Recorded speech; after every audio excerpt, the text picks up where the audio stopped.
Hey, what's up, everyone? This is SojuTalk, your weekly shot at K-pop. We're coming at you with a super spicy episode 168, and we're recording on Tuesday, December 7th, 2021. I'm Doug, and joining me today, we got Warren. Good afternoon. And Anita. Hello. And as a quick reminder, check out SojuTalk on your favorite podcast platform, sub to us on YouTube, and join the SojuTalk Discord and be a part of the nation. All right, we're recording on a Tuesday. You know, some things came up. We had to move it one day, but, you know, it is what it is. We are still going to produce an episode this week. Just know that we're only going to be covering up to Monday to keep the equal spacing between episodes. Announcements. There's a lot of things to announce and discuss in this section. First of all, SojuTalk episode 168 is brought to you by our friend Minty Joy again. Minty Joy is a handmade jewelry brand that uses only the finest pressed dried flowers and leaves to make these beautiful accessories. To visit them or to find them, visit mintyjoy.com or mintyjoy.etsy.com. If you are looking for something different and natural for Christmas, give Minty Joy a try. And you know, Minty Joy is nice enough to be offering our listeners a holiday coupon code if they purchase on mintyjoy.com exclusively. So use the code SojuTalk10 at checkout for a 10% discount. And if you want your order to arrive before Christmas, please place it before the 10th. So, shout out to Minty Joy. You know, coupon codes with our name in it. What is this? Discount. SojuTalk 10. Yeah. Coupon code. Yeah, so one more time, make sure if you want to use that coupon code, you have to shop at mintyjoy.com, not Etsy, because they have their own website. Right. All right, other things. Big shout out to our new Fiesta patron, Cotton Ball, and our new Fuego hello. patrons, Up Down Quark and Haley. So we got 3 new patrons this week, wow. all joining the Gochu Thank gang. you. Gang, Gochu gang. Thank you for the support, guys. Thank you. All right, and then finally, Warren has an update for the Winter Thingamajig World Cup. The Winter Wonder World Cup. Yep, the that thing. WWW, the triple W is here. Guys, it's happening. If you still haven't voted, I don't know what you guys are doing right now. So in the past week, we did the song submissions where everyone submitted their favorite songs of 2021, and now, right now, we are in the middle of the prelims. The deadline is December 8th at 6 p.m. Eastern, which means if you're listening to this episode when it drops, you have that day. That's it. It was supposed to be one full day and a little. You have more, like 12 hours to submit this. Race to the votes now. Do it. If you don't know where to vote, go to the Discord. There will be a channel called Winter Wonder World Cup, and there will be a link in the pinned posts to go and vote. Additionally, there will be a stream at 7:30 p.m. where we announce the seeds and the brackets. Just come check us out on Twitch. We're also doing like the best animal to be reborn as World Cup. That's a beautiful mouthful, but it's gonna be like if you watch American sports, particularly college basketball, or if you watch the World Cup elimination stage, it's like a single elimination bracket. So the number 1 seed or the song that has the most nominations will be versing the 16th most nominated song, and so forth going forward.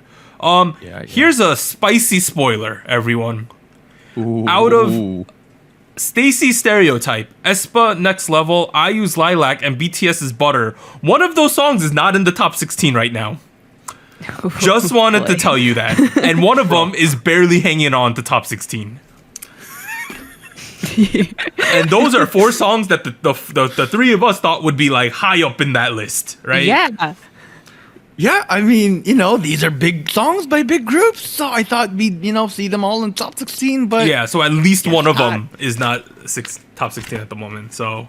Y'all votes will determine some things. There is a lot of... matters. There is a lot of room right now. If, like, 5 people vote for one, it might shoot up 10 places. Who knows right now? It's crazy. Right. But we're now Democracy. at part 1, SojuTalk episode 168. I can't even read today. We're going to discuss 4 big new releases. We're going to choose a spicy song king, and we're going to hit you with the music show winners. Boom. 4 songs this week. The first one is Kai's Peaches. So he is from SM, debut 2011 with EXO. His last songs, he did he did Obsession with EXO, and he also did Love Shot. 134 music show wins as when he was with his group. Peaches. Well, it's not like It's not. it's okay. It's similar in a way where it's still vibey, still has that Kai sexiness involved, male performer vibes going on. I feel like it's a good song. It's a good Kai song. It has the Kai identity smothered all over it. But my issue is, had some kind of like hooks to it where you're like, ooh, this is addicting. This is catchy. I feel like that's the only thing that's lacking with Peaches.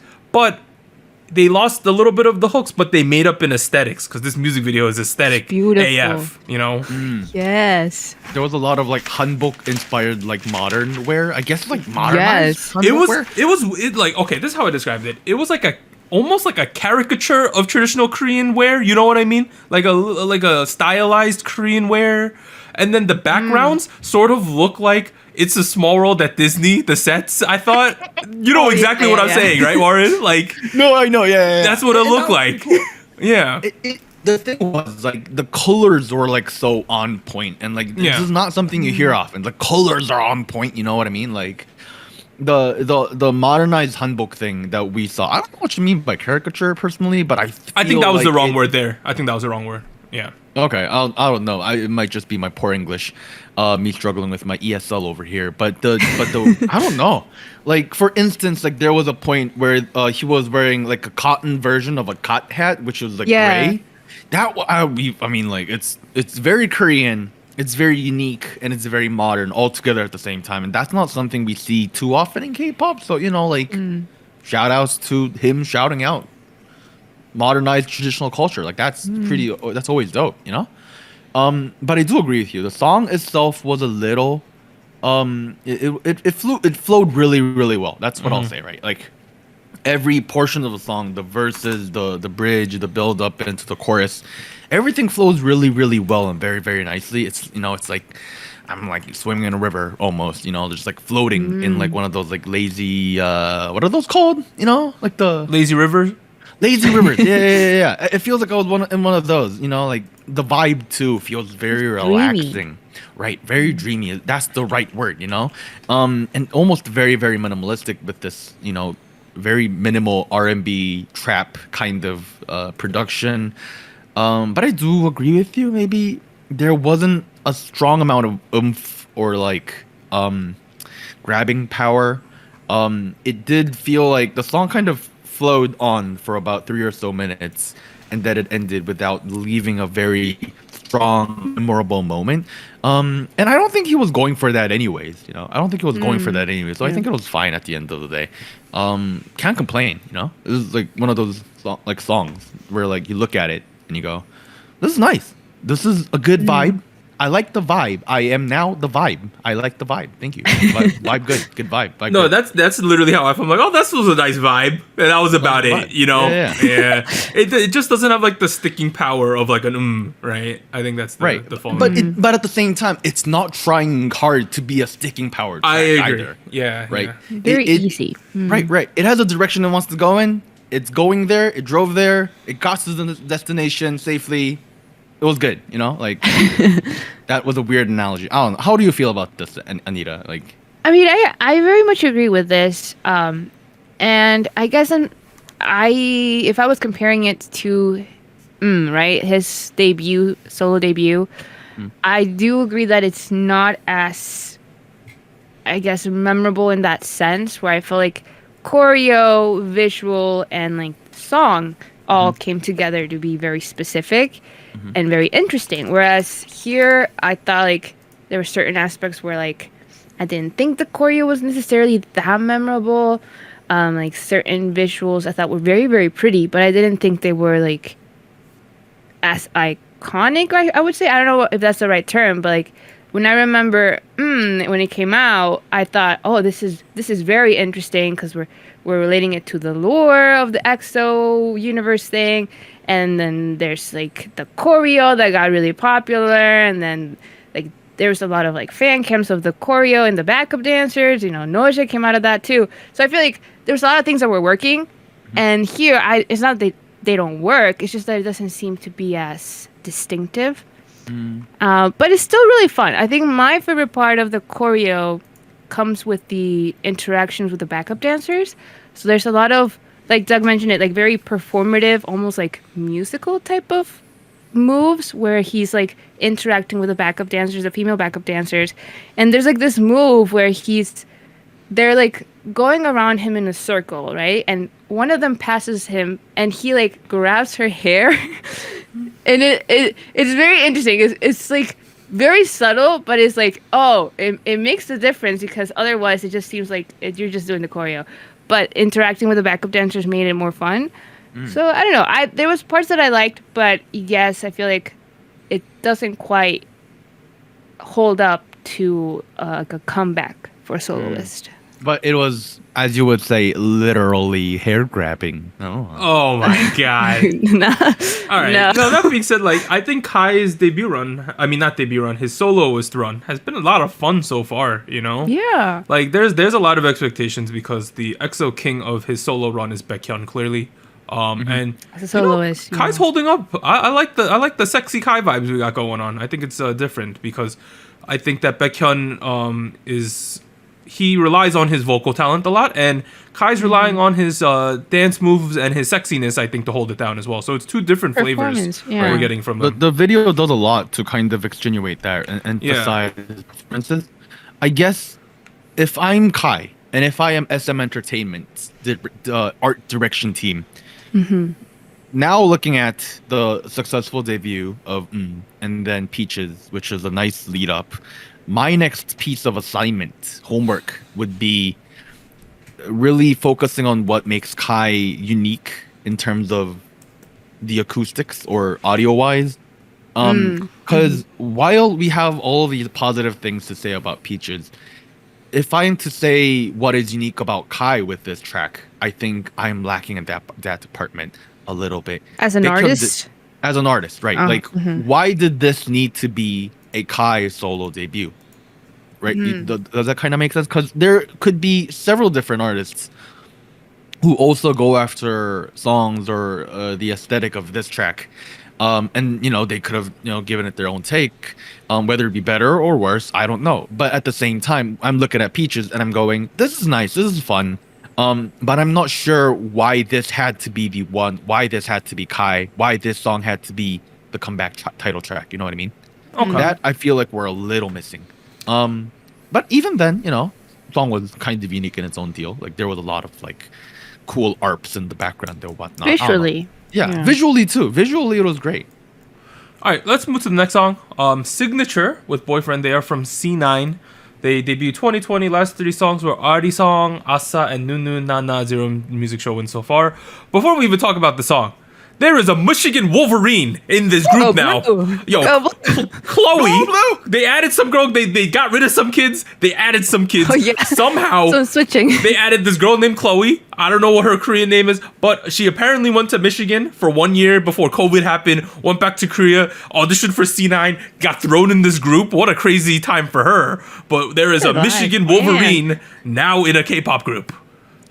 Michigan be taking dubs all over the place. I'll talk about the football team during State of the Nation. Get out of here, Ohio! But we are taking dubs everywhere right now, you know? Boom. Does your college have an idol right now? I just want to ask this.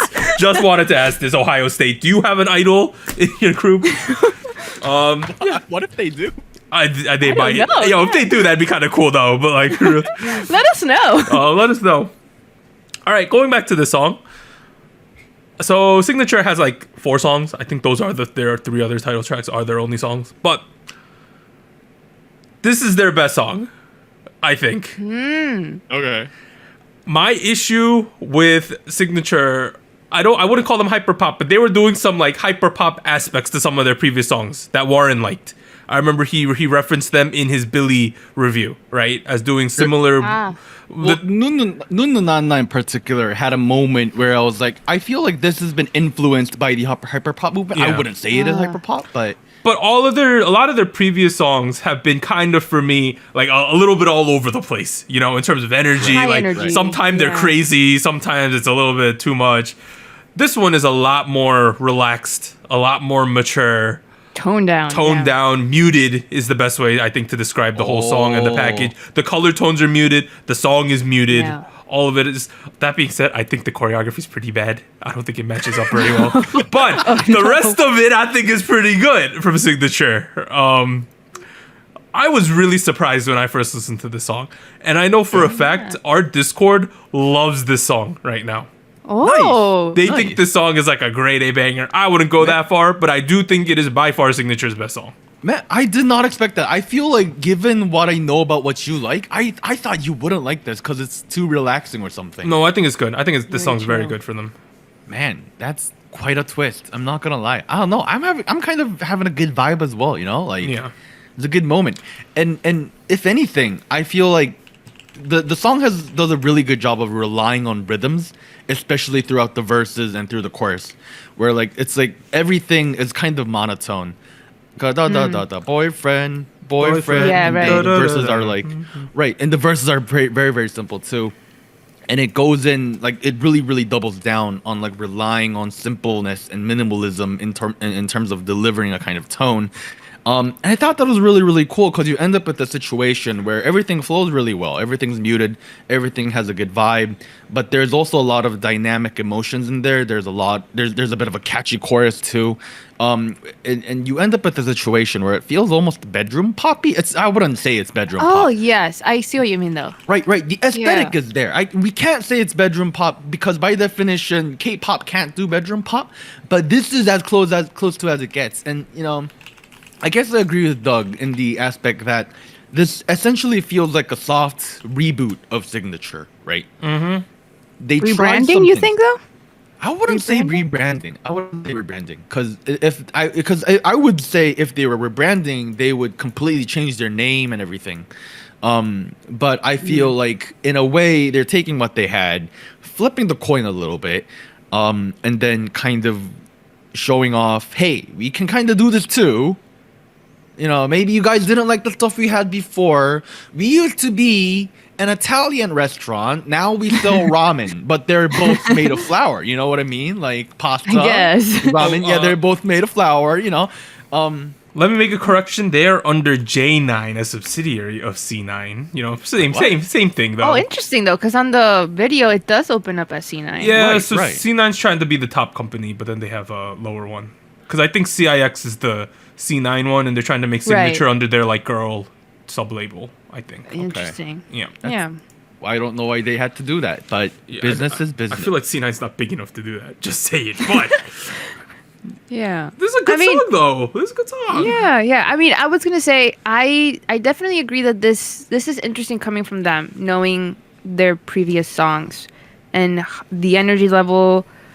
I don't dislike it. I think there were some parts where I was like, it's a little repetitive. It's I agree. not. I It's agree. not quite as dynamic as it could be, you know, and it doesn't have to be super dynamic. I just thought we could have done a little bit more there to make the vocals stand out. I guess the general vibe that I got, and I don't know if it's something that I think other K-pop groups have done, but it gave me very Taylor Swift vibes circa 2000, what was it, 2014? 13? Yeah. And I was thinking, like, yeah, this sounds something like I've heard before, like the genre, right? The genre, the sound. And I was like, oh, yeah, this is very interesting. I don't know if I've heard, like, a girl group do something like this. I feel like I would have expected this from a soloist, maybe. But it was interesting to see it as a group project, as a song. And I think it could work. I think if they decide to go this route, it would make them different, I guess, in the competition of girl groups. But I do feel like there's certain bits where I'm not 100% convinced. Maybe it's the choreo, maybe it's like the vocals where I don't know if there's enough dynamics there, or I don't know. I think it's good, but could be better. Anita, Here's how I. did you go not ahead. like the choreo too? No, I wasn't. It felt a little choppy and it didn't fit the song. I don't know, to me. Right. Well, the thing is, like, when I think of this sound, right, I don't associate a lot of choreo with it, right? But they tried. They tried. They tried. And I guess it can be done, but it was a little off, maybe. I don't know. I feel like that's their next homework because with the choreo and with the song, I feel like there are points where I still feel like they're like holding on to the K-pop-ness, you know? Yeah. Right, and that's fine, you know. It's a K-pop group; they're expected to do K-pop. I understand that, but at the same time, like there are moments in the song where they suddenly do like high pitch, like vocal flexes per se, and I guess in the context of K-pop, that totally makes sense. But in the context of that track, it did feel a little random and a little out of place. Where I would think that if they had maintained a similar tone throughout, it still could have worked. But same goes for the choreo, because there are moments where, like, in the music video, there are moments when they're like, just staring at the camera doing their thing, and then it would cut to their choreo, and I'd be like, okay, I understand being a choreo, but like, doesn't need to be this like, like doesn't need to be this, you get the idea. You get the idea. I don't know, you get the idea. Do you get the idea? I hope you get the idea. We get the idea. Yeah, I think so. There were certain moves where I was like, okay, I can recognize the dance move. Like, it makes, like, I can see where it was going, but I don't know if it complements the song. It just didn't fit some of them. Like, in real talk. Sure. It was a little awkward. Overall, though, I like the direction Cignature heading. It's more palatable for me, because I was not a real big fan of the sound so far. Same. Yeah. Shout out to Cignature. A group that for me might be going in the wrong direction, though, is the next song. It is Everglow's Pirate from Yehua, debut 2019. Last 3 songs were First, La Di Da, and Dun Dun, with 2 music show wins so far.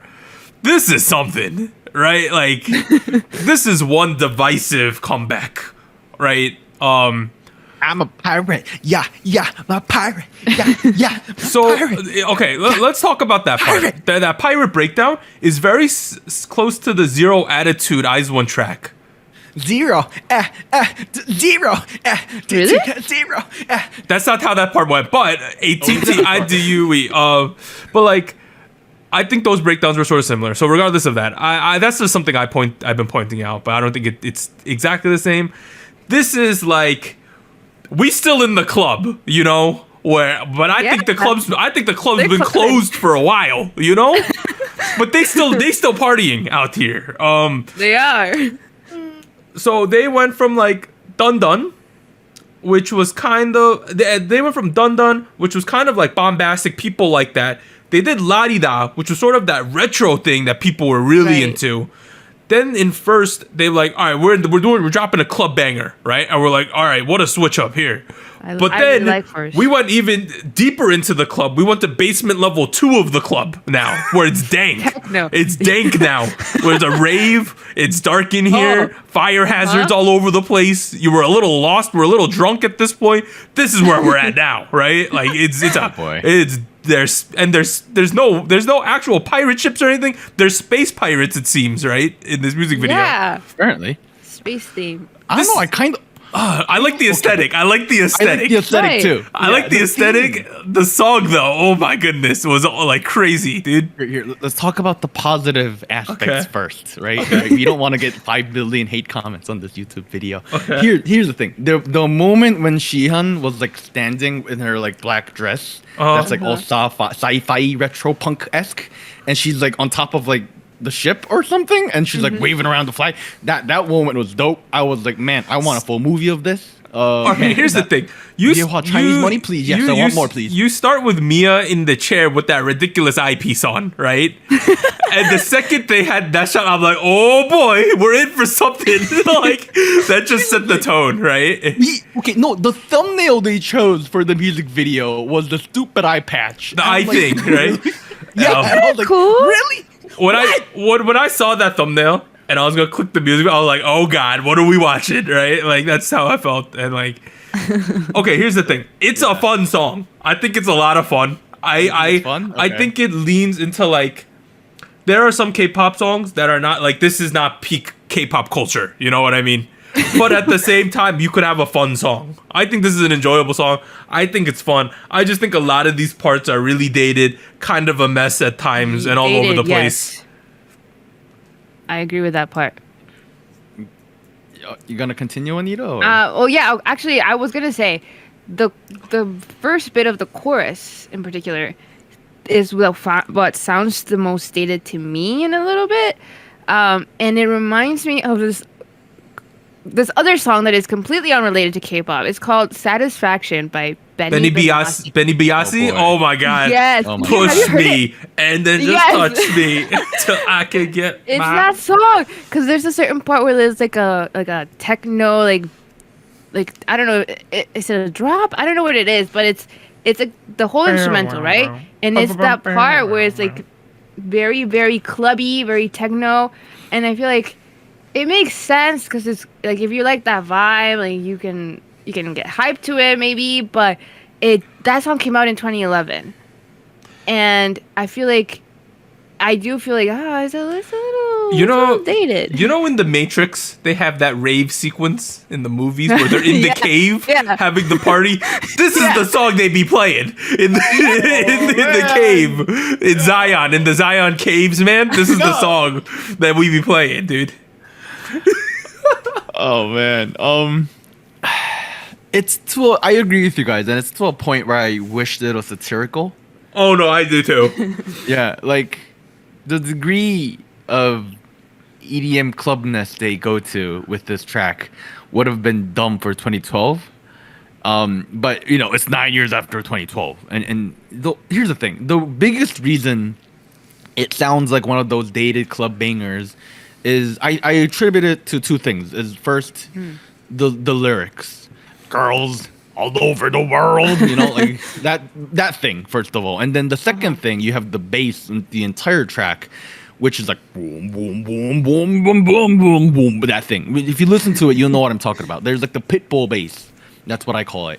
Oh, Pitbull, yes. The Pitbull bass is there throughout the entire thing, and you end up with this song that somehow, stupidly enough, sounds like it's from 2012. And you know what? That's it's not fine. Bad. It's That's not fine. Bad to sound like that, Here's the thing. I think, here's the thing, and I'm not expecting songs like this to have the emotional depth of a Shakespearean play. That would be stupid, you know? Like, I'm not expecting, there's not enough emotions here. That's not what I want. I don't expect that when I listen to songs like Bang Bang Bang by Big Bang. You know, that does not apply here at all. Right. But it's still stupid to the point where I really feel like, are they, being satirical with this?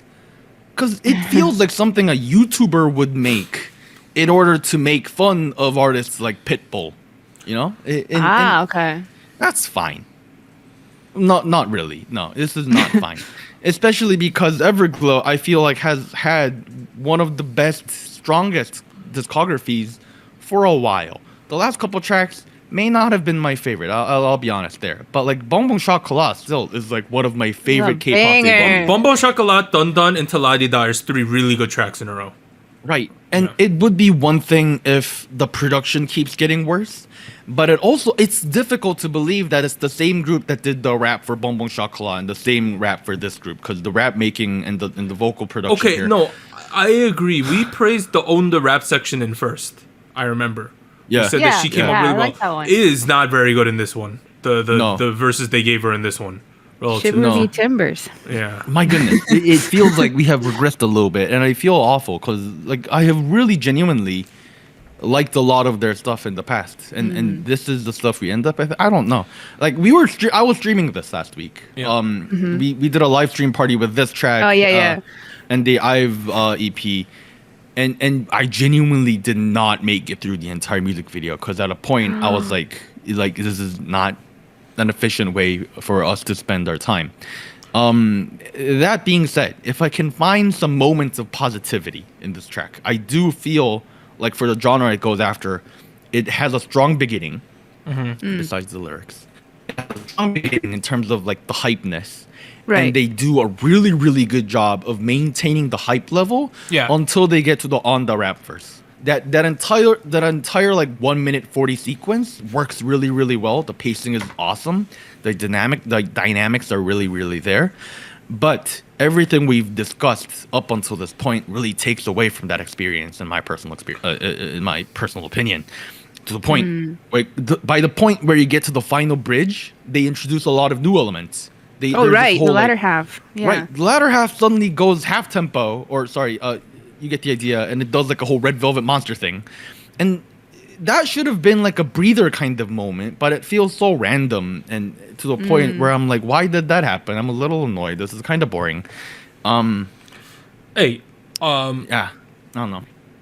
I'm a little frustrated. I'm sorry. As much as some people think that it's Mia and the crew, Mia's really good as an idol. That girl is very talented, I think. But the All-rounder. person who fits this vibe the most, Aisha, dude. She was killing Dude, it. Aisha be going ham. killing it. Like, Yeah.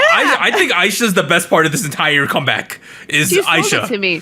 Aisha's the you're a only. pirate. Aisha was one of the only people who, during this music video, I'm like, I get it. This girl's living this life. Like I feel like Literal pirate. Like that girl, like in that pirate section, which I really don't like. Aisha was killing it though. She was. Aisha was going ham. And maybe it's because she has a little bit of a deeper voice. It fit better with the bass going on or something.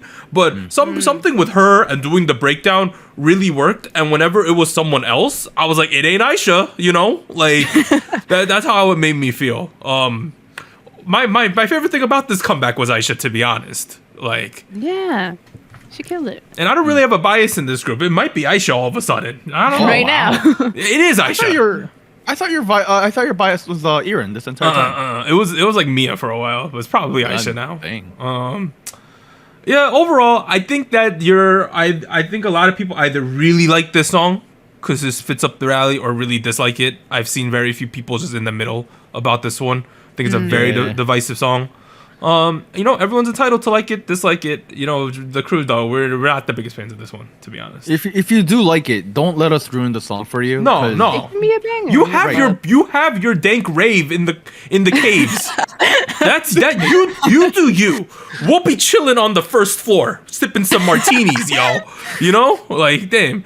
I was thinking like this is like how sometimes with like Tiara songs or I forgot who else, we're like, oh, this is like a Eastern European lounge, right? This pirate song is like the third basement floor of this club where people are going real dank. That's how it feels like. You know exactly what I'm saying, right? That's the vibes. I've been there, but yeah. We'll be in the cocktail lounge though. Y'all can holler. Oh dear. All right, let's go to the next song. We have IVE with their debut 11. So they are from Starship and debuted in 2021. That's all the info for them. I went into this group. Yujin was one of my favorite members of IZ*ONE, right? Liz, though. Liz? Who is this Liz girl? The blonde girl? Bro, that girl be killing it. I initially did not like this song all that much when I first listened to it for the first, 3 I agree days. with that. Yeah. I listened to it. I was like, oh, we have a bit of like a Egyptian-y theme going on in terms of the music, a Middle Eastern aesthetic, if you might say, right? There's a bit of that going on in here. And then I kept listening to it. I don't know if I still learned to palate the slowdown in the pre-chorus, getting used to it a bit. That being said, this was my favorite song of the week out of the 4. Oh. Wow. Okay. I have changed my opinion. I enjoyed this song now. Man. I feel like so many people have downplayed the song. Like I've had people DM me and tell me the song's awful. Really? As a warning. Really? Yeah. And I was like, man, no, this was before the song dropped. Before the song dropped, people were like downplaying it, and I went into the stream, like expecting like an awful mess, and no, it wasn't bad at all. It was actually really enjoyable. There was a lot of nice moments. There was a lot of focus on the rhythm of everything. There was a nice percussive. Several percussive instruments going on in the background. There were string instruments with a strong focus on like percussion in the background. Everything leads up to a great sense of rhythm that really drives the song forward. Man, I sound like a professional when I say that, but like that was really good in my thoughts. I don't know. Your opinion. Right. And the whole like Middle Easterniness that you mentioned, I feel like it was like really, really incorporated well.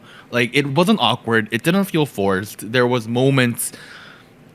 Like the particular moment I'm thinking about is the second half of the chorus where like it goes suddenly into the The vocals like that thing. run. Right. And that part was kind of dope. I kind of liked it. Like I don't know the music of that side of music, but at the same time with Why Do You Get in K-pop, I kind of liked it. I kind of enjoyed it. I mean, how do you feel, Anita, about 11? Does it make you feel 11? Yeah, Well, whatever that okay, means. Whatever that means. Yeah, I was trying to figure out. I think I know what it means. I know what it What means, does it right? mean? When people are like kind of drunk, they'll be like, "Oh, like that person's a 7. Oh, like, he's only a 3." Out of 10?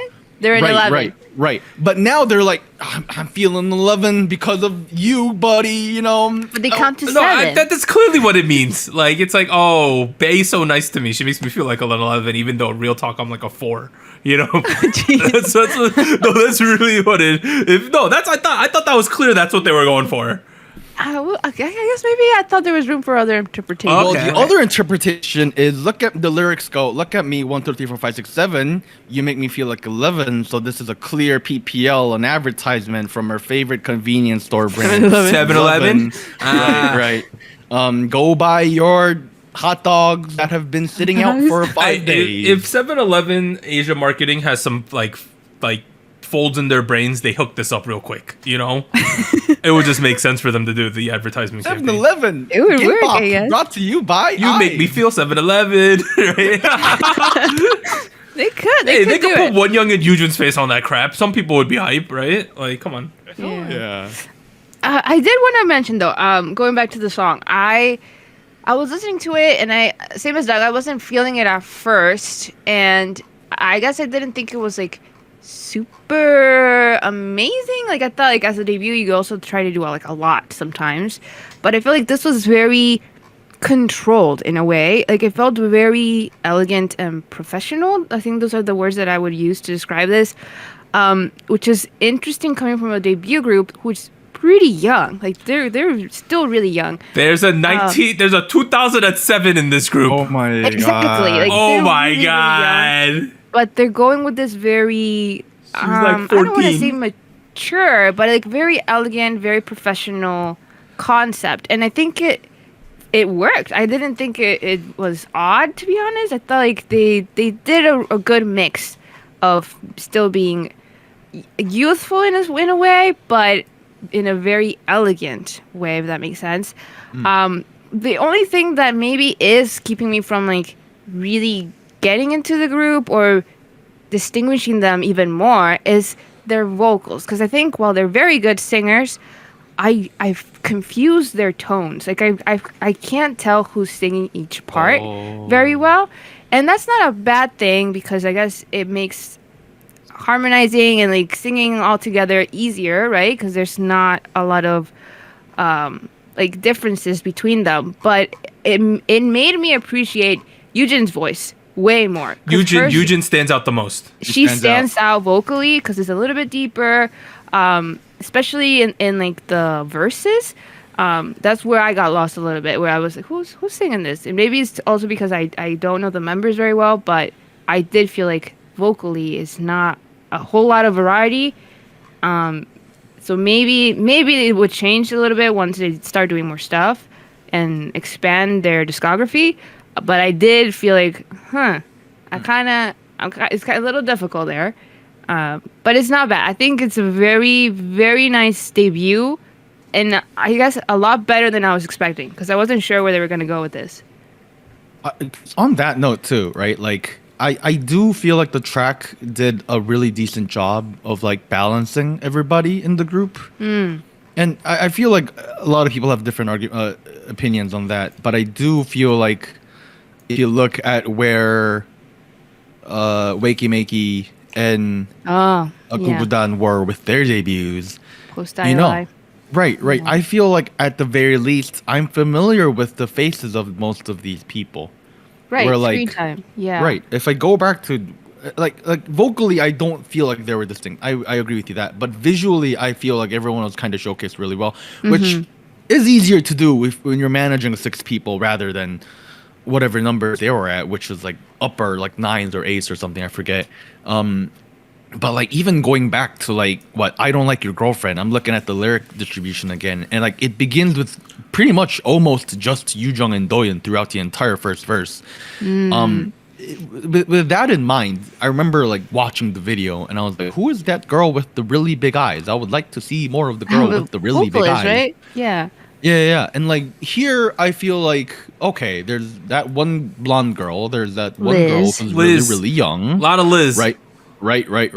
And you know, there's then we have the 2 other Aizuan girls. Then we have the girl with the bangs, and you know, we got the So in that aspect, I don't know. I was kind of convinced that they actually put an effort. I think so too. Kind of balance. This was solid. I think the music video is kind of bad though, to be honest. Really? Really? I'm not a fan of the music video. Okay. I don't know. It felt a little off to me. I don't know why. I can't put my finger on it though. Well, please do put your finger on it, because I liked it. I don't think it was bad. And okay.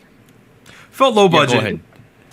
Oh no, I was gonna go off like on a little tangent because I saw there's a clip of this song being performed live on a music show. Oh, I've seen what you're talking about. Right? Yes. And it's kind of going a little viral where the cameraman does this thing where they like zoom in on the girls a lot, right? But there's this particular part where they zoom in. Right? I think. It might be Isa. I don't know their names yet, but she's doing like her bit, right? And It's she's in so the middle. funny. And they zoom in so much on her face, she almost goes cross-eyed. No, she does go cross-eyed. It's does. it's on TikTok-ish and crap. I've seen this clip. Yeah. Like- I mean, Oh, jeez. it's not her fault. It's like, why is the camera guy Okay, that if close? this is the camera, right? And you guys at home are her. This is what she probably felt like, dude. Like 3 times he does it, dude. It's crazy. hilarious. It's like, "Shriek." What? That's Yeah, if you look up like IVE videos, it comes up sometimes with a bunch I of can definitely find it's hilarious. I know exactly what Anita's talking about. They do hyper zoom ins on her face a bunch so of times. now I know them for this 100%. well, they're the hyper zoom in group now. Apparently, maybe if they did it that much, like Starship wanted it to happen, and they like directed the Maybe. camera directors to do it. I don't know. I don't like, know. Oh, I found the clip. It has 1.9 million views, Warren. oh my god. Here, I will send it to you. Yep. Meanwhile, one more thing before we start wrapping the conversation up about IVE, the slow down build up into the chorus. Yes. I feel like people are very split on it. Either they like it or they don't like it. I think it's a great way to lead into a chorus. It's very underrated, and we don't see it often in K-pop. And I really enjoyed the way that they did it, because, I mean, we don't see it often, and it works really well. I think. Sure, it was a little abrupt. I think the slowdown could have been a little smoother, because I do feel like they suddenly slowed down rather than kind of easing in a little bit. But like I mentioned to Doug right before recording, slow down intro build-ups are they're a staple in music. Denying it, you're denying Mozart, you're denying Brahms, you're denying Paganini over here. Like, you're denying classical music and retarding those all over the place, and Fermatas all over the place. All right, your comment there, you're like Bulls in '96. You back on that bullshit, dude. Michael Jordan. All right. That being said, I stole that from Lil Dicky, by the way. But that being said, I feel like it was just a bit abrupt, kind of ruined the flow. But I could see That's why fair. it works. No, I think it's different, and people are talking about it, so it is doing its job. It's unique in a way. That being said, good debut. There hasn't been a lot of girl group debuts this year. The only other really notable one I would talk about, probably the Billy debut, because Ring X Ring has gotten mysteriously hype this year. Or honestly, we might just have clouded judgment on it, because that's another one of our songs that our Discord really likes. I don't know what the general public actually feels about Ring X Ring, but Well, they're hyped for a reason, and I'm willing to get behind that reason. reason. I would say the big 3 girl group debuts. Well, we're gonna get Keckler like next week or something. But other than that, it's probably IVE. I'm going to say Purple Kiss and Billy are probably the 3 biggest ones for girl groups this year. So you have to pick your poison out of those 3, more or less. I would say there are other smaller ones, but those are probably the notable ones. I vote Ring X Ring. I think I like this one more than that, to be honest. I would agree on that. But other songs released this week are T1419's Red Light Green Light. It's doing the thing from Squid Game. They start with that. Yeah. And the second one, On and Off's Goosebumps. ATEEZ had a pre-release with Turbulence. Stray Kids released the B-side music video for 24 to 25. And then Exindiary Heroes released Happy Death Day debut. I want to talk about that for about 2 minutes. Very Okay. interesting. So, Day 6's Jay had a controversial comment when he was on the Off Topic podcast. last week Uh-huh. about Yeah. JYP bands and how Day 6 is inauthentic because basically it's K-pop but in band form, right? That was more or less what he was trying to say. And I get what because I think he was more or less alluding to the fact that, you know, real bands write their own music, go through the band struggle, the band scene, you know, and the music is very personal. indie stuff, Whereas yeah. in a K-pop band, it's often just given to you. You know, that's more or less what he was trying to point. He got a lot of backlash for that, right? I can see why. This Incendiary Heroes, it feels like, I think it's an interesting song. It feels forced though to me. Oh, really? Yeah. I could see it, I guess. They're okay. I did see the music video like 2 or so times. And I did get the same vibe.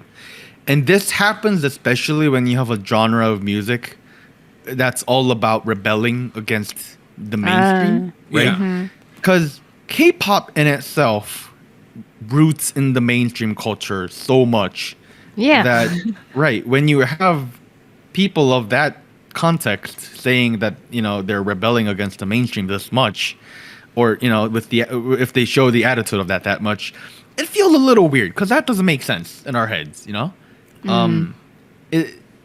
This is why I look at some of the hip hop conceptualization of K-pop sometimes, and I go, that doesn't make sense. This feels weird in not the right ways. Yeah, I don't know. What there were some words that like describe them. Industry plant, industry flower, industry corn cob. I don't know. Yeah, right. Yeah. I mean, I understand. I also saw the music video. I heard the song. Very interesting sound. It's like K-pop tried to boil down the early 2000s emo scene in America and tried to produce it in Grungy-ish, K-pop form in yeah. 2021. You know, like it really feels like they listened to all of My Chemical Romance's early stuff and they're like, we need to do this but in K-pop band style. You know, that's what it came off to me, more or less. We'll see. And it's how angsty can attending Berklee Music College be in K-pop form? You know, because one of the dudes went to Berklee Music School. Like, how angsty? Really? One of the dudes did. Shout out to him. But like, Yeah, you know, shout out. knowing these kids and like knowing what backgrounds they're from, and being that this is a K-pop produced group, I saw other people also saying like, you know, how authentic is this angst? You know, but that being said, angst shouldn't be gatekept, I think, or gatekept. Right? Like, if you want to write angsty songs. But it was like coming off of the J comments about JYP bands and then releasing something this like exploratory and really heavily angst. Some people are like, I don't know how to feel about this, right? I mean, at the end of the day, here's what K-pop boils down to. If you're gonna go with the concept, it needs to be convincing. Yeah. It needs to help users engage, not users. It needs to let listeners engage with the concept and not break free from the, you know, concept that, you know, the song is trying to put off. If it's not convincing, we're gonna see situations like these where people are like, oh, you know, this is feels kind of forced, feels like, you know. That being said, I like the song though. I think it's really interesting. I think just some of the chorus. I think Very some of the interesting, effects were too heavy. Like they went too deep.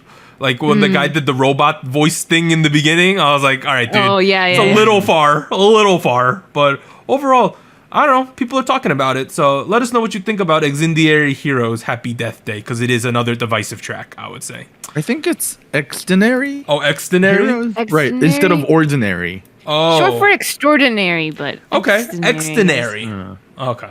You know, just screw me for trying to pronounce it the way it's written, right? I'm trying to help you, sir. confusing. Yeah. I'm trying to help you. No, I get that. I'm not angry at you. I'm angry at society because Happy Death Day. All right. So we're at Spice King. Let's run through this. Last week, 167, Chunga's Killing Me picked up the first crown. Second place was Hwasa's I'm a Bit. Third place was Billy Ring X Ring still. The new candidates are the 4 songs: Kai's Peaches, Cignature Boyfriend, Everglow Pirate, IVE 11. I have a chart. Like, I'm not confident, but it is what it is. In third place, I put Signature's Boyfriend. You know? Oh, Okay. Kind of like that track. Second place, I put IVE's 11 because they made me feel like probably like an 8, 9-ish, not an 11 on their scale. And then in first place, Oh. I will retain Chungha's Killing Me because I know that is a Western sounding Wow. Chungha song, but it is still my most listened to out of the songs from the last 2 weeks. Wow, I'm very surprised. I thought IVE was going to be one. For sure. Huh. Interesting. Well, my chart is similar. There's a song that was missing. So I'll start with number 3. Third place, Bata? I'm going to put IVE. Oh, okay. I'm put him in third. I think there's some very catchy stuff going on. I'm very interested to see where they go from here.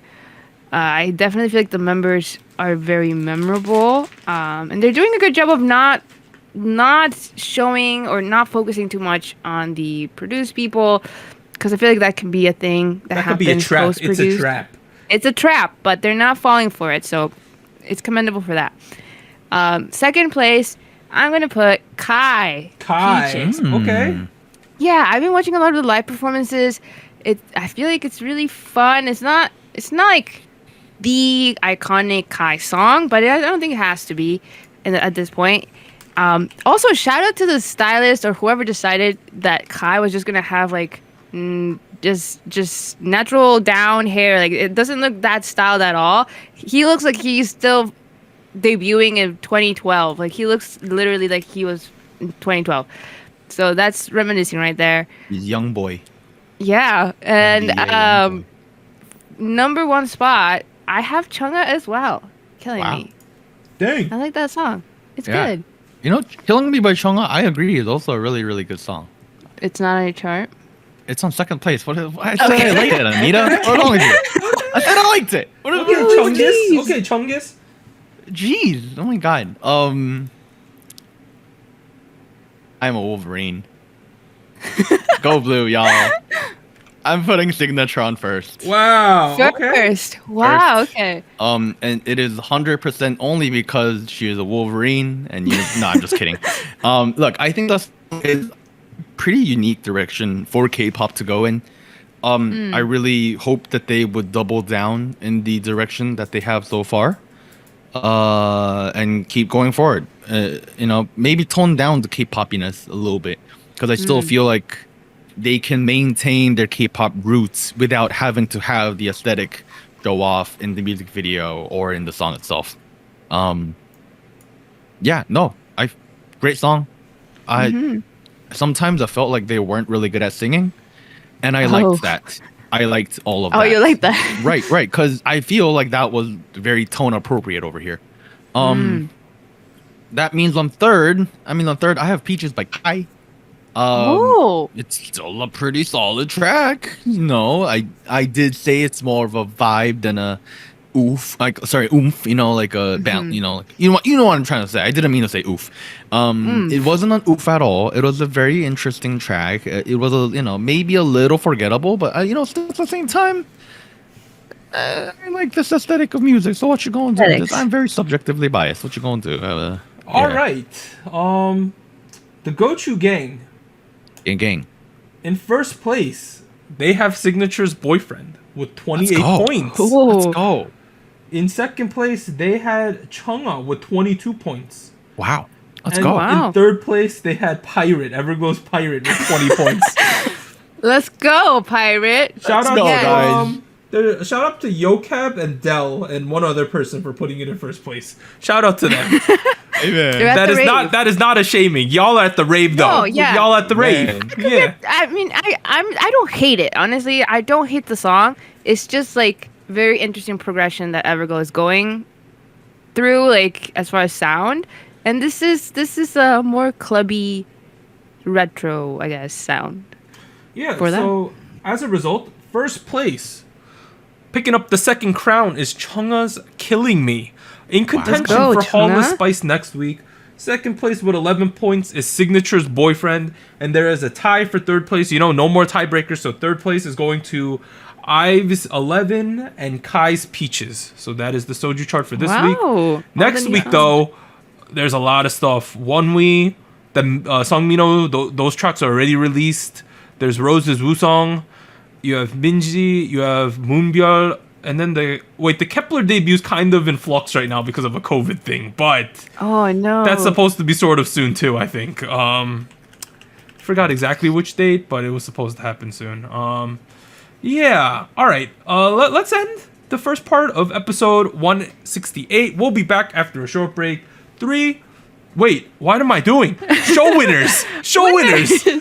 Show winners. Anita, hit us with them. Yes, very quickly. There's a couple. Wow. aespa, Savage, 8th win on Inkigayo. Triple crown. Congrats to them. Triple crown somehow now. I don't know. Triple crown, let's go. Yeah. IU, Strawberry Moon, 6th win, Show Music Core. Monster X, Rush Hour, 5th win, show champion in the show.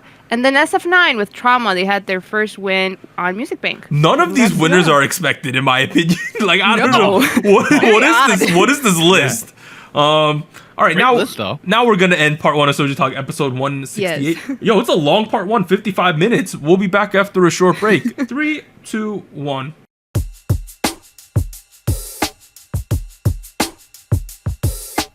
Hello, SojuTalk Nation. This is Anita here with a quick PSA. If you would like to support SojuTalk Kpop Podcast, please like, subscribe, or follow us on whatever platform you're using. And consider joining our Patreon at patreon.com/SojuTalk or donating to us at paypal.me/SojuTalk. On behalf of the crew and myself, thank you. Now back to our regularly scheduled episode.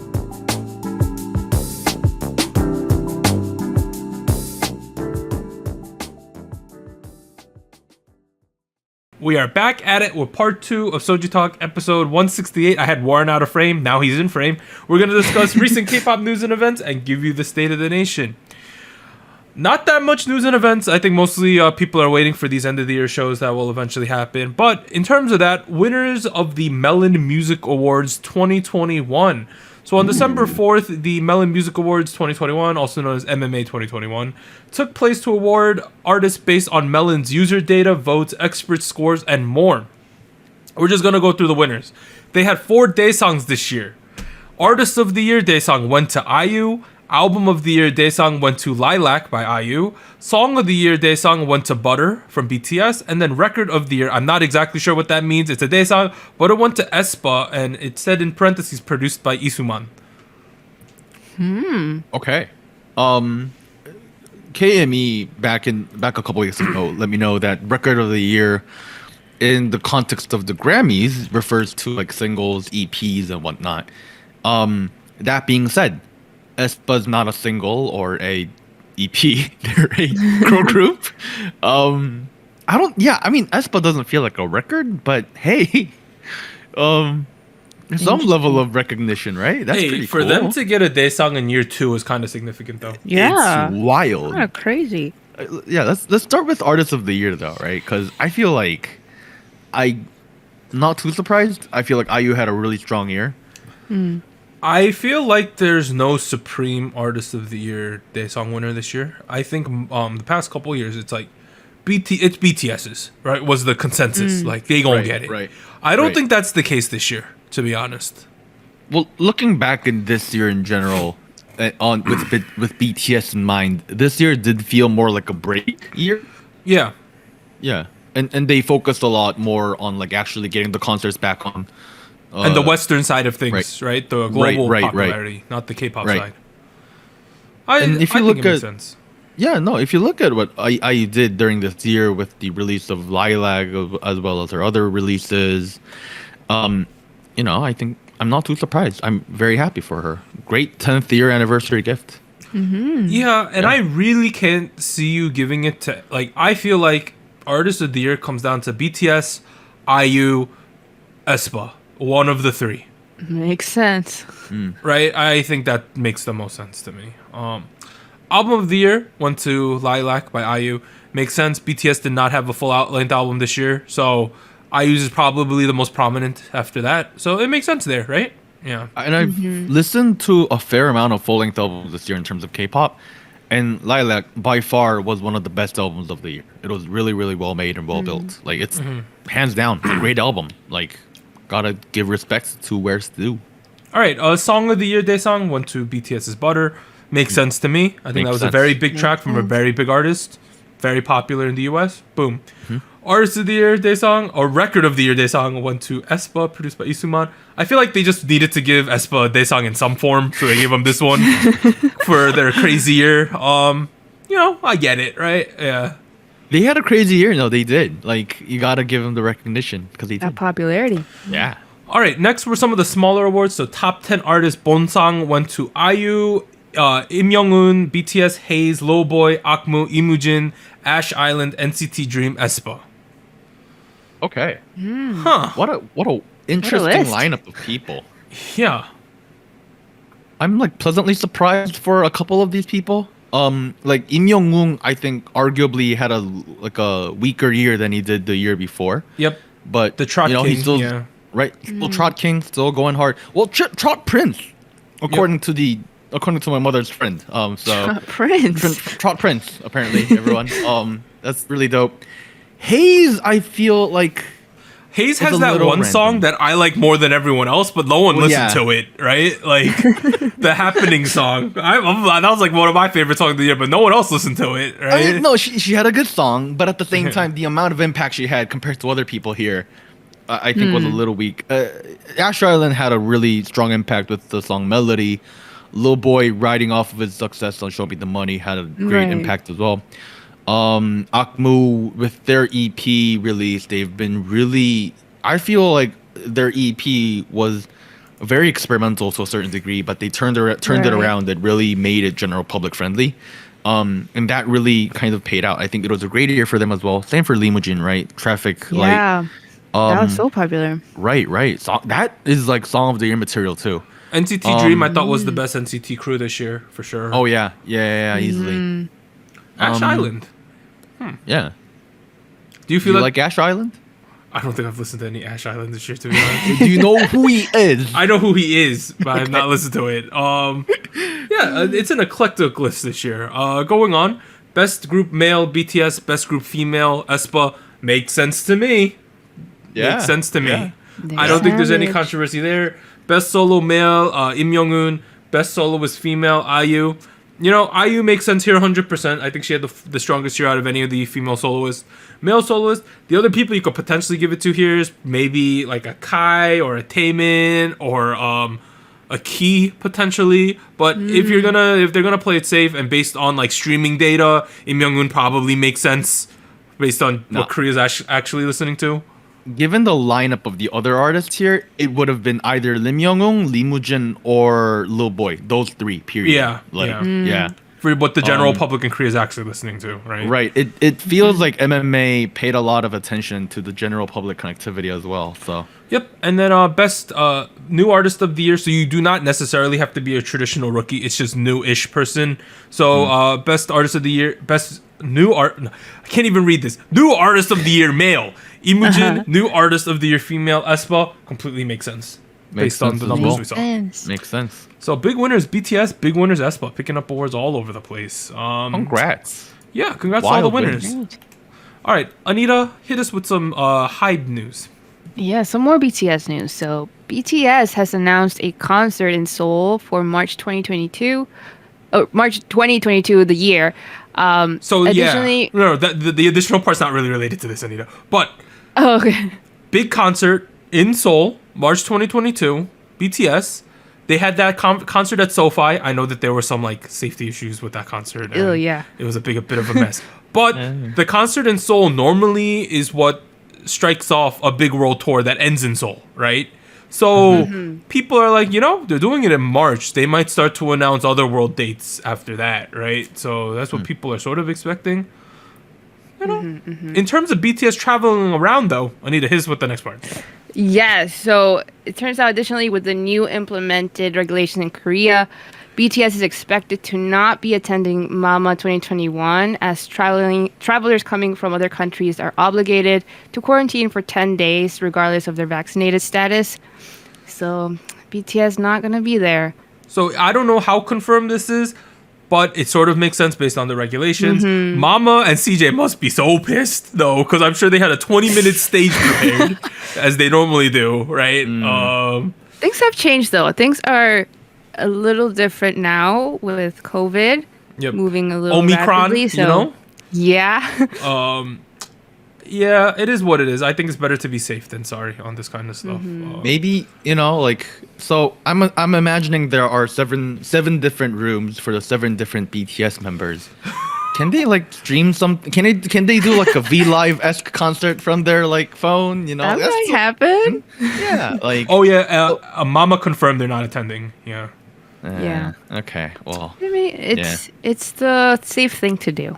It is. My friend, I have a friend who's heading into Korea in like 2 weeks.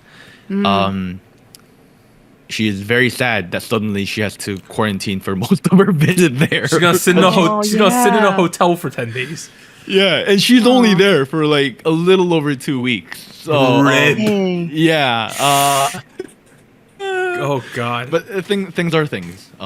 Things are things. All right, Anita, hit us with the more interesting of the two news, in my opinion.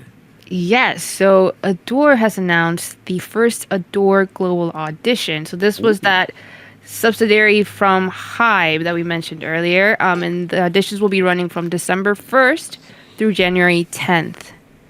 So I looked at the website for this audition, right? Yeah, you did, yeah. Something interesting. 0 restrictions as to who can apply. Global. Very It global. is then. just global. There was no like age thing. No like you need to do this. They're just like apply. See what happens. I'm sure they're going to screen them after the fact, but it was kind of I've never seen an audition like that where there were no like restrictions at all.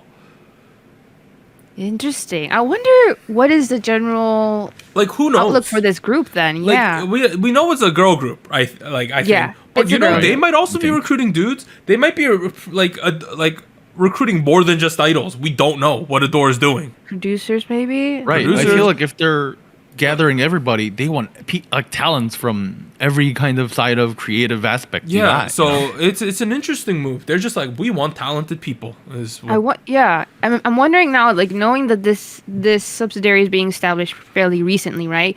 I wonder if they just kind of want to get like a big pool and kind of pick and choose as far as talent and producers, right? Like to make the core of this, maybe. I don't know. It seems like it's very interesting. Maybe they're going against the norm and debuting a group of people that are in their early 30s. You know, they looked at big girls and they were like, we want a group that is also in their early 30s, and maybe they're that's what they're At the end of the day, though, everyone seems like it's a girl group, right? So typically they're gonna accept girls who are somewhere between the age of like 15 and 20, though, right? I would assume so. Well, but who knows? age. They might be looking for some other crazy people, you know? It's on top of never that. too late to achieve your dreams. Yep, I'm looking Right. at it. Anyone? Oh, there is an age thing. Damn it. Oh. Okay.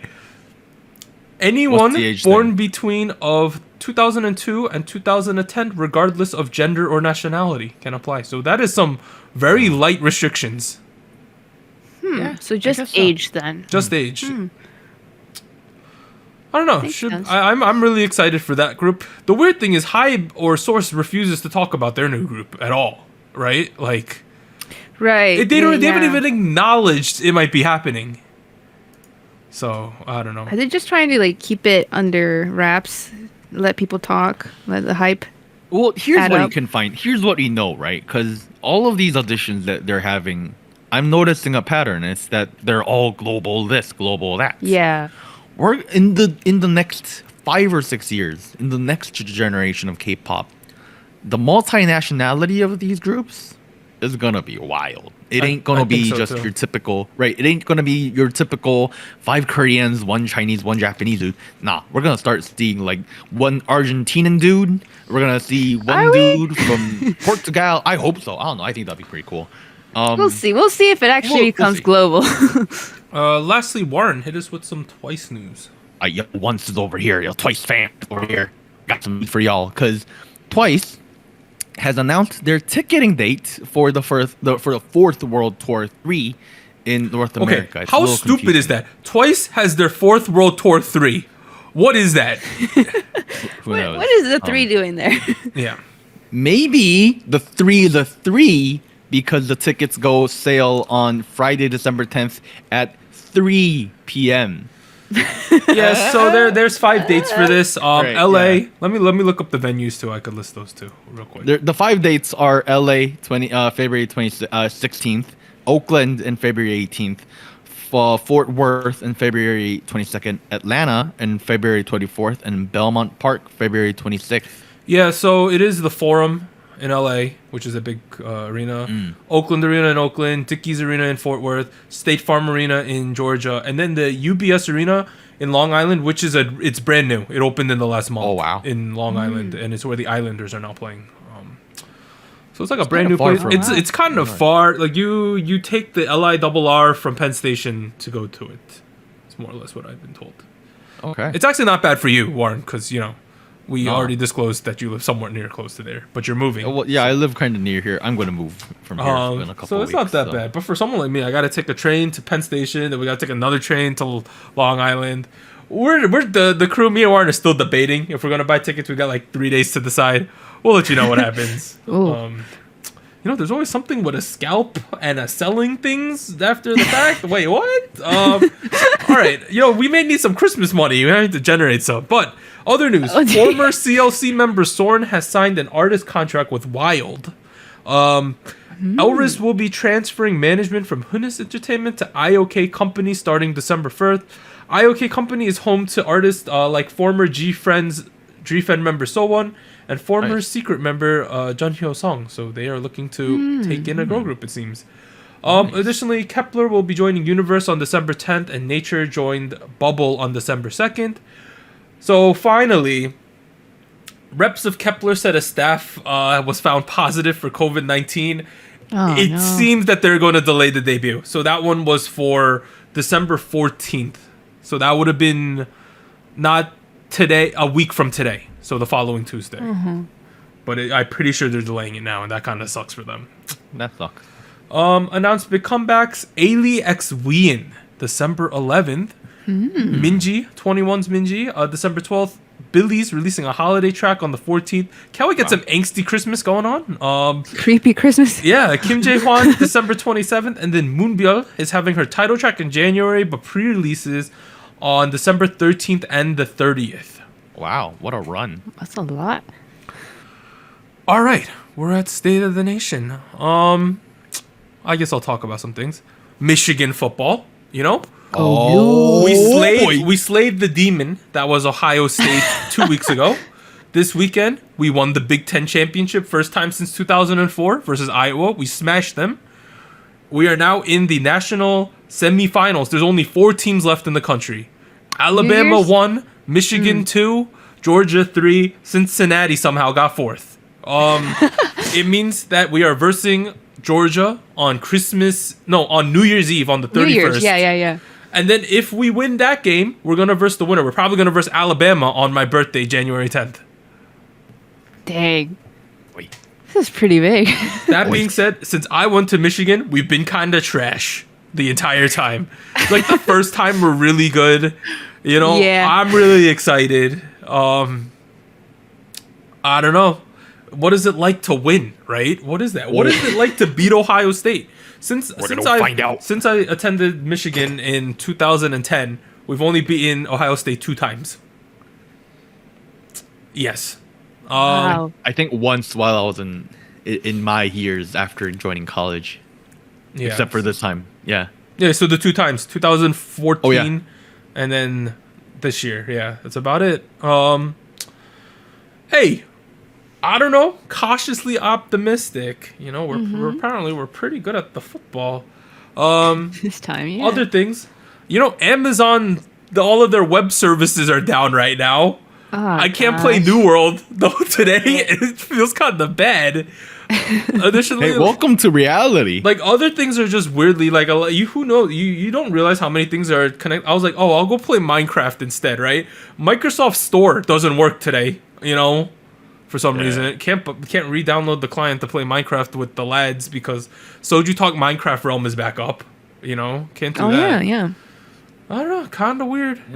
And my Amazon packages are probably lost in the mail right now. I don't know.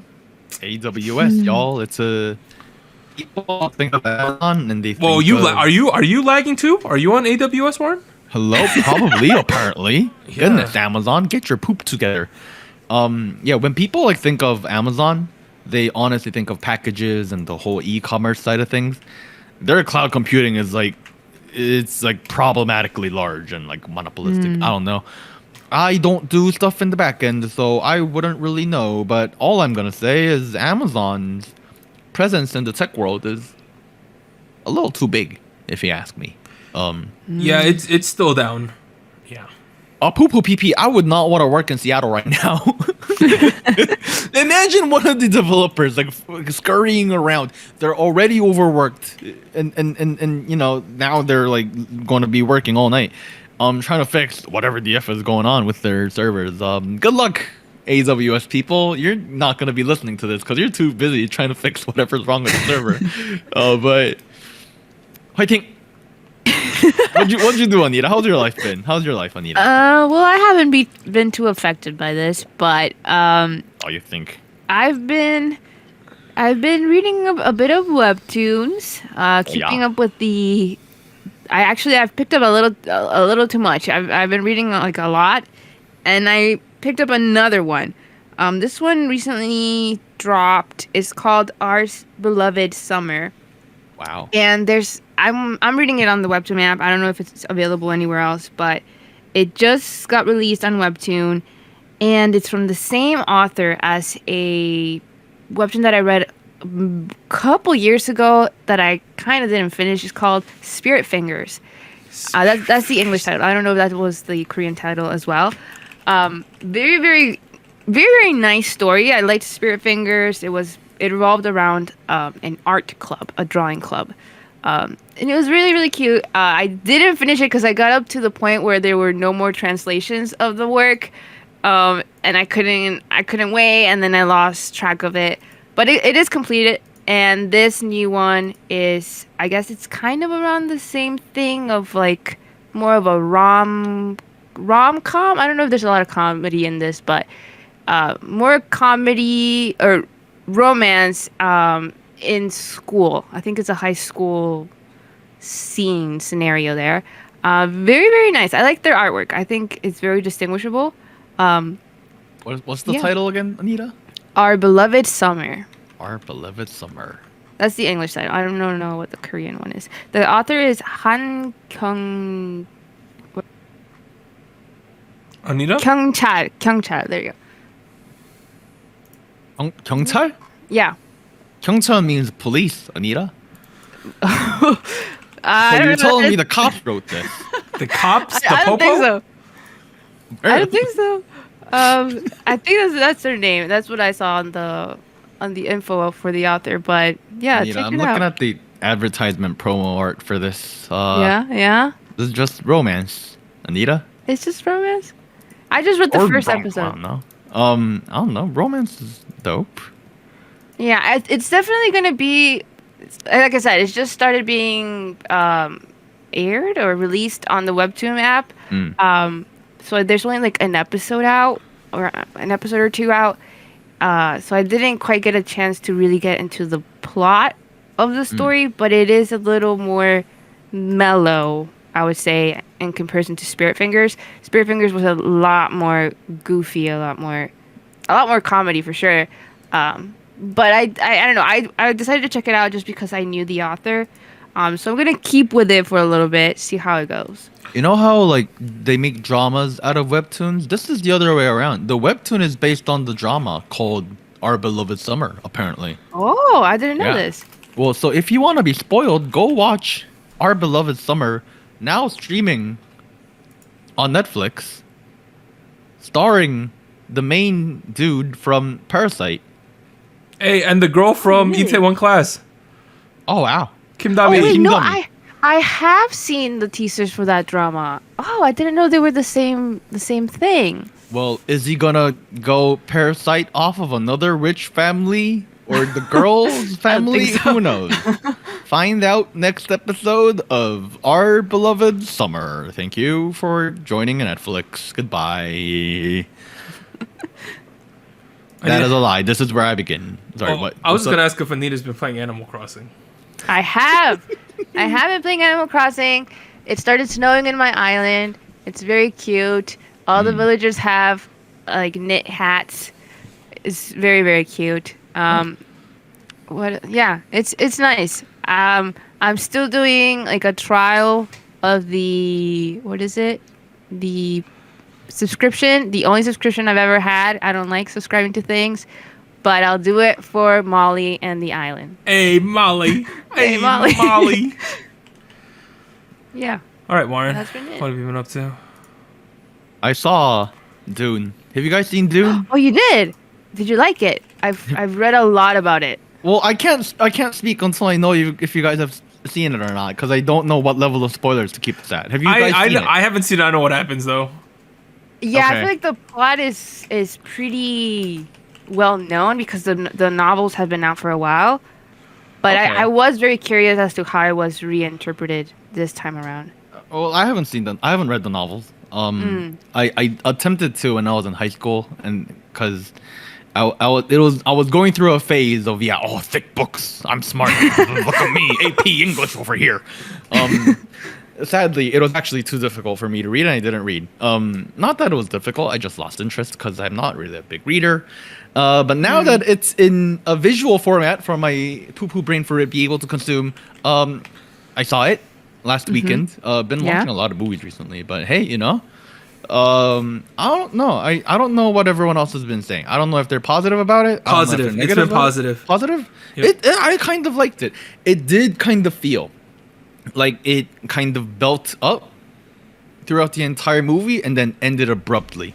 And I understand this is part 1. There's gonna be a part 2. Right. Yeah. Right? I don't think there's gonna be a part 3. I think it's just top half, bottom half kind of deal. We had the chest and head region. Now we're gonna have the torso and feet region next or the year after.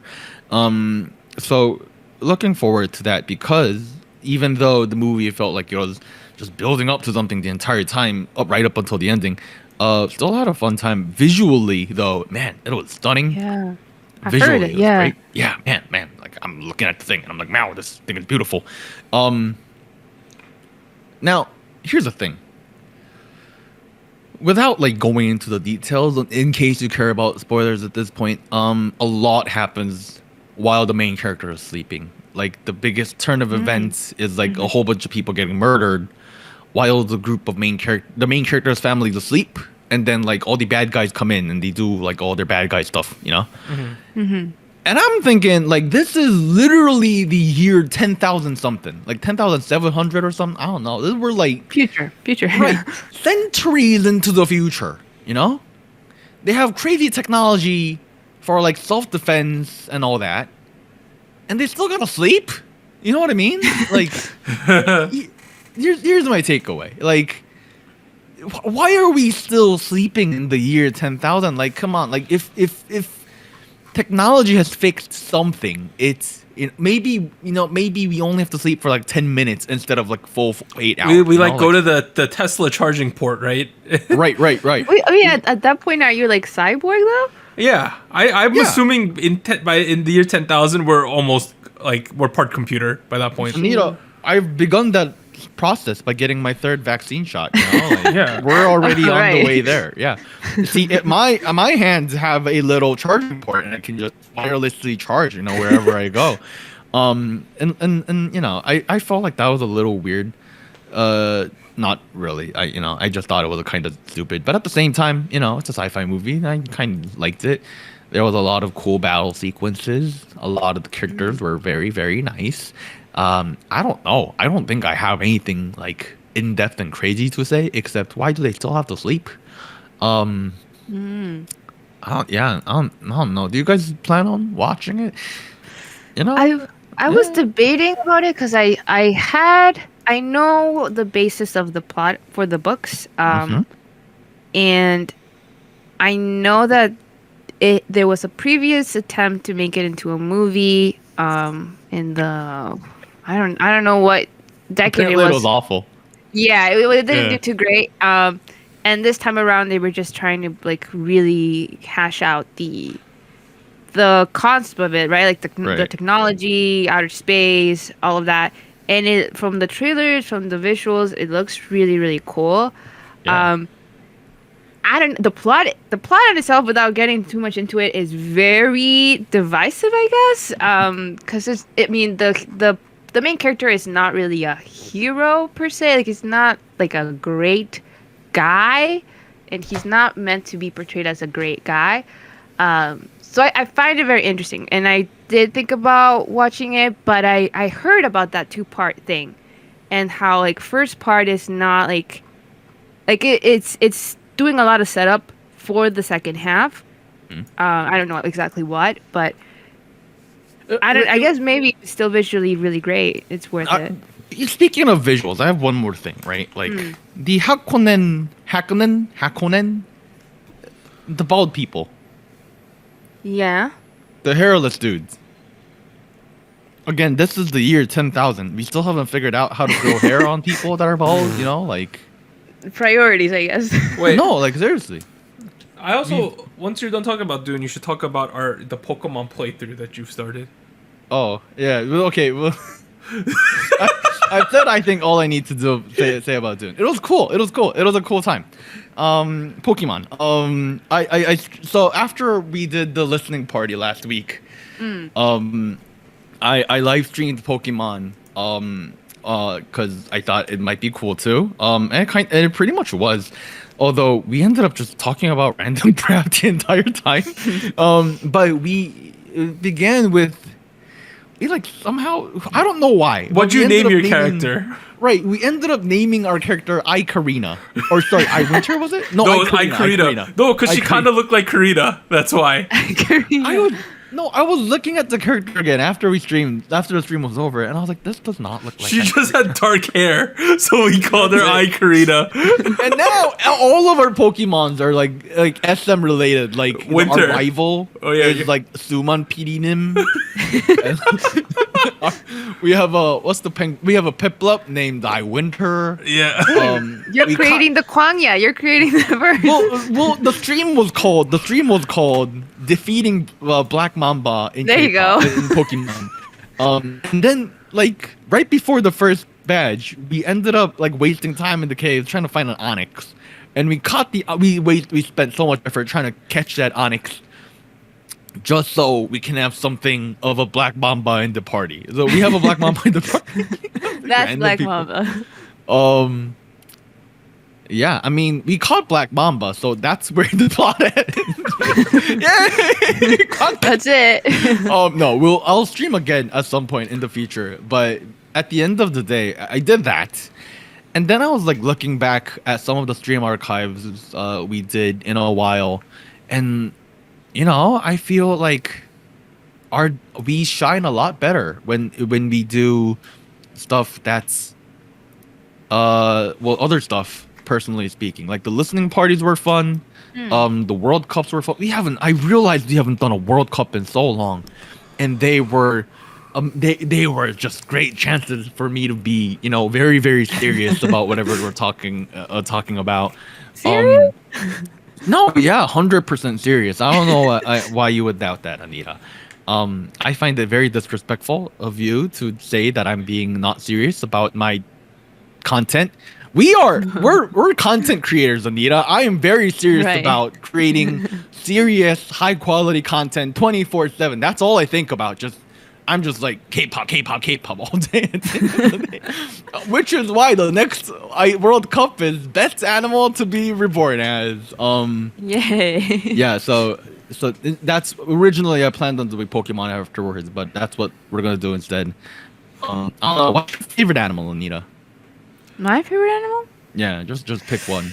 Random. Just something that comes to your mind. I like turtles. Turtles. We're adding turtles into the list. I like cats. Cats is already on the list, but too bad we're adding it. Yeah. If you want to know what the best animal, if you need opinions, because you're concerned about what animal to be reborn as, we got you. We got you. If you're Buddhist, we got you guys. We got you guys. If you're all about the reborning life, we got you. Reincarnation? We got you. Yeah. Yeah. We got you guys covered. Plants we're not gonna cover because I don't. Would you rather be reborn as dandelions or a palm tree? I don't know. Palm tree. Yeah, you know what? Dandelion. No, palm tree. Palm tree. Dandelion, live in some paradise. stupid kid's gonna pick you up and like all over you. Like, why would you want that? You don't want that. Yeah. All right, Winter Wonderland Majig. Please fill that out. It's gonna be contentious. It's gonna be closing. spicy. There's gonna be a stream on Thursday at 7:30, right? Eastern. Yep, 7:30 p.m. Eastern. We're gonna announce the seeds. It's gonna I'm do be it like live. March Madness when they announce the bracket and then everyone talks about the bracket. You freak out. Freak out about why is this matchup in the first round, you know. We will find out what happens. Yeah. As Doug mentioned, there are some twists. The channel is exploding at the moment Because you dropped the spoiler. I dropped the spoiler we mentioned at the top in the channel and it's blowing up right now. I have some catch up to do. Next week though, today, Tuesday was Wonwi, Ravi, Lucy, Songmino. Wednesday nothing. Thursday Wusong. Friday FT Island Super Junior DNE. Like the average age of that day coming back is like 32. Saturday is Ailey X Wien. Sunday is Minji, and then Moonbyul is on December 13th with a pre-release. This has been Soju Talk. This has been Soju Talk. Wait.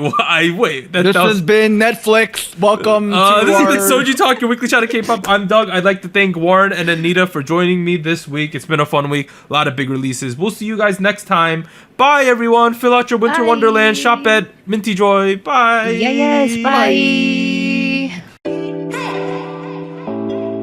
Special shoutouts to our Fiesta patrons: Bagel, Based Mina, Brian, Shadow, Cotton Ball, Delmonic, Ellie, Genki Boy, Goku Mama, Jacob, Liam's Games and Toys, Luke Daniels, NJ Parks, Tier. Thank you for joining SojuTalk. And special thanks to our Discord server mods: Jacob, K Music Erday, Koala, Mafiar, Max, No Bias Luna, Tuggles, and Wolf297.